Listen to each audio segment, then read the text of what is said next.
ಬ್ರಹ್ಮವರ್ಚಸ್ ಅಂದ್ರೆ ಸ್ವರೂಪ ಪ್ರಕಾಶ ಅಂತ ಅರ್ಥ. ಇದನ್ನ ಐತರೇಯ ಉಪನಿಷತ್ ಭಾಷ್ಯದಲ್ಲಿ ದೇಹ ಭಗವಂತನ ರಥ ಅನ್ನುವ ಸಯೇಶೋಶ್ವರಥ ಪೃಷ್ಟಿವಾಹನ ಅನ್ನುವ ಉಪನಿಷತ್ ಭಾಗವನ್ನು ವಿವರಿಸುವ ಉಪಾಸನಾ ಫಲ ಎರಡು ಬಗೆ, ಲೌಕಿಕ ಅಲೌಕಿಕ, ಇದನ್ನು ಹೇಳುವಂತಹ ಭಾಗದಲ್ಲಿ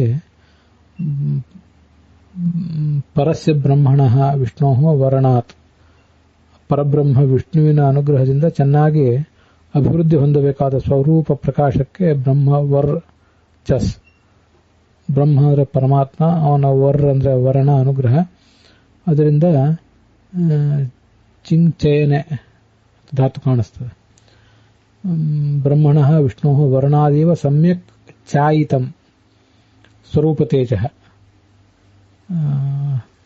ಚೆನ್ನಾಗಿ ಹೊಂದಲ್ಪಟ್ಟು ಅಭಿವೃದ್ಧಿ ಹೊಂದಿದಂತಹ ಸ್ವರೂಪ ತೇಜಸ್ಸಿಗೆ ಬ್ರಹ್ಮವರ್ಚಸ್ ಅಂತ ಹೇಳ್ತಾರೆ.